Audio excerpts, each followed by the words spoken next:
अस्सलाम वालेकुम, मैं हूं इमरान वसीम। नाज़रीन, ख़बर यह है कि मोदी सरकार ने बिला आखिर ऑपरेशन सिंदूर में अपनी नाकामी, भारत की शिकस्त को तस्लीम कर लिया है। मोदी सरकार ने इस जंग में बड़ी नाकामी का इतराफ़ कैसे किया है, एक तो इस बड़ी ख़बर की डिटेल आपके साथ हम शेयर करेंगे। दूसरा, आपको ये बताएंगे कि भारत के नायब सदर से ज़बरदस्ती मोदी सरकार ने इस्तीफ़ा क्यों लिया है। कुछ और भी सियासी ख़बरें हैं पाकिस्तान से, उनकी तफसीलात भी आगे चल के अपने वीडियो लॉग में शामिल करेंगे। लेकिन प्रोग्राम का आगाज़ करने से पहले आपसे दरख्वास्त के चैनल को सब्सक्राइब कर लें, बेल आइकॉन का बटन प्रेस करें। वीडियो पसंद आए तो इसे लाइक और शेयर ज़रूर कीजिएगा। तो पहली खबर नाज़रीन, ऑपरेशन सिंदूर। मोदी सरकार की जानिब से पहलगाम वाक़ये की आड़ में जब अपनी मुसल्लह अफ़वाज को उन्होंने ये हुक्म दिया कि भारतीय बरी फ़ौज हो, फ़िज़ाइया हो या बहरी हो, नरेंद्र मोदी ने कहा कि मैंने तीनों अफ़वाज के सरबराहान को ये मैंडेट दे दिया है कि ऑपरेशन सिंदूर किस शिद्दत के साथ करना है, इसका आगाज़ कैसे करना है, यह ऑपरेशन सिंदूर जाने और भारत की मुसल्लह अफ़वाज जाने। सरकार की तरफ से, हुकूमत की तरफ से फ़ौज को मैंडेट दिया जा चुका है। अब जी ऑपरेशन सिंदूर का आगाज़ होता है 6 और 7 मई की रात, जब पाकिस्तान के 6 मकामात पर भारत मिसाइल से टारगेट करता है, मिसाइल फायर किए जाते हैं और कहा जाता है कि टेररिस्ट के जो हाइड आउट हैं उनको टारगेट किया गया है।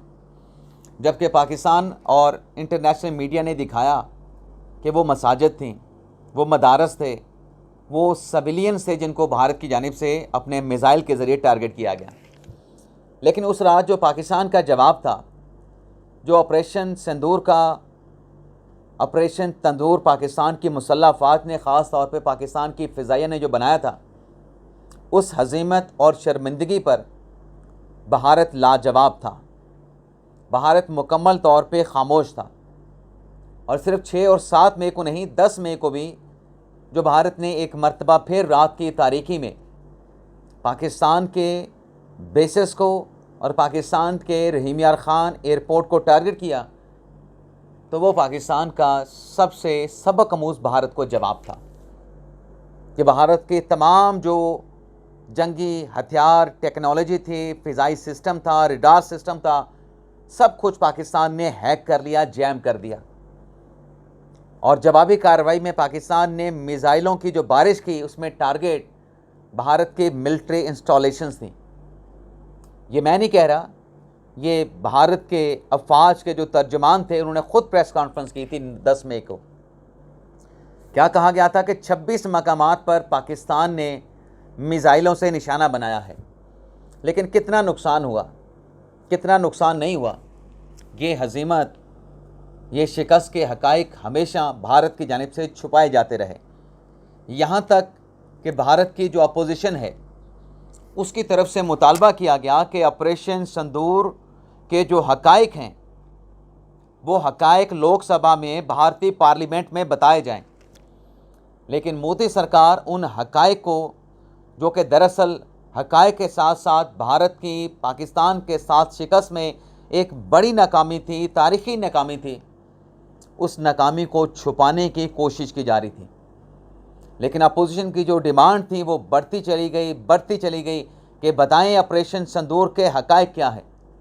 ख़ास तौर पे आखिरी मरतबा जब अमेरिकी सदर डोनाल्ड ट्रंप ने कहा कि हमने जंग रुकवाई, दोनों ममालिक जौहरी जंग की तरफ बढ़ रहे थे, पाकिस्तान ने हकीकतन भारत के 5 लड़ाका त्यारे मार गिराए। जब सदर ट्रंप ने कहा तो ये मुतालबा कि ऑपरेशन सिंदूर के हक़ाइक़ लोकसभा में, पार्लियामेंट में बताए जाएं, ये मुआहिदा और शिद्दत, ये डिमांड और शिद्दत के साथ की गई। तो इस पर नाज़रीन जो भारत के नायब सदर हैं जगदीप साहब, उनकी तरफ से अपोजिशन का ये मुआहिदा, ये मुतालबा मान लिया गया कि लोकसभा में ऑपरेशन सिंदूर पे खुली बहस कराई जाएगी।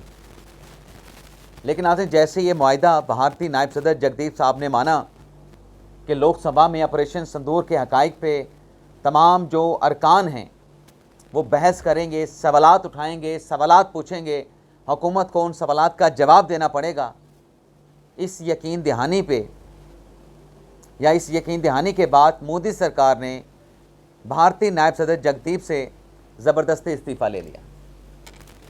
अब ये इस्तीफ़ा लेने की वजह क्या है?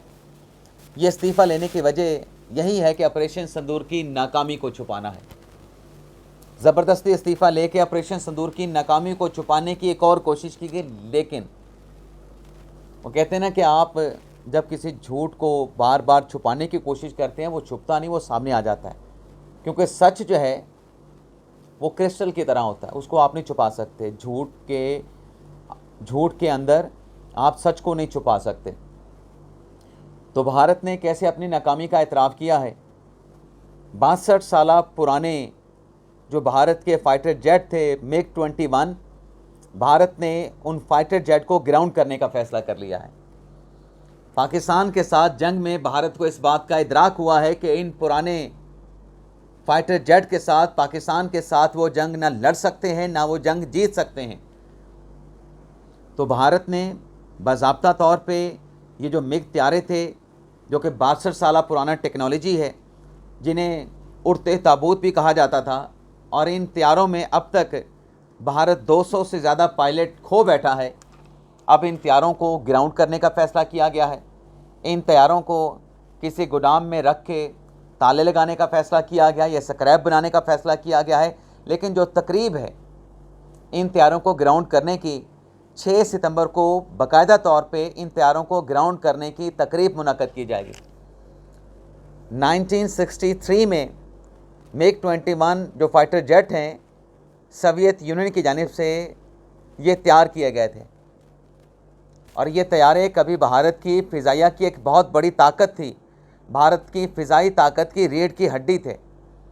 लेकिन जो नए दौर के जदीद तकाज़े हैं जंग के, उसके बाद अब भारत ने अपनी इस माजी की फ़िज़ाई ताकत को ग्राउंड करने का फ़ैसला किया है। और उसके साथ साथ भारत ने, मोदी सरकार ने ये फ़ैसला किया है ऑपरेशन सिंदूर में नाकामी के बाद कि अपनी फ़िज़ाइया को जदीद त्यारों के साथ लेस किया जाएगा। इसके अलावा नाज़रीन, एक ख़त लिखा गया है महबूबा मुफ्ती की तरफ से आज़ाद जम्मू कश्मीर की, आज़ाद नहीं जम्मू कश्मीर की, आज़ाद कश्मीर तो हमारा है ना, तो जम्मू कश्मीर की जो वज़ीर आला थी माजी की, उन्होंने ख़त लिखा है मोदी सरकार के ख़िलाफ़ अपोजिशन के रहनुमा राहुल गांधी साहब को, जिसमें महबूबा मुफ्ती का ये कहना है कि जो मुसलमानों के साथ बीजेपी की हुकूमत में मुनज़्ज़म मनसूबाबंदी के साथ जो इम्तियाजी सलूक हो रहा है, जो मुसलमानों की प्रॉपर्टीज़ को गिराया जा रहा है, बुलडोज़ किया जा रहा है, और शहरियत के कानून को जिस तरीके से हथियार के तौर पे इस्तेमाल किया जा रहा है, इस मामले को लोकसभा में उठाया जाए कि अवाम के साथ, जनता के साथ, वो मुसलमान हैं, अक़लियती हैं, कोई भी हैं, लेकिन सब शहरी बराबर हैं, लेकिन किसी के साथ इम्तियाजी सलूक जो है वो नहीं होना चाहिए। ये तनाज़ी भारत से जुड़ी ख़बरें थी। पाकिस्तान से जुड़ी ख़बर ये है कि पाकिस्तान में जो 9 मई 2023 को जो अफसोसनाक वाक़या पेश आया, जलाओ घिराव किया गया, तोड़ फोड़ की गई, एहतजाज की आड़ में अस्करी, सियासी, सरकारी, गैर सरकारी इमलाक को टारगेट किया गया, वहाँ पे जलाओ घिराव किया गया।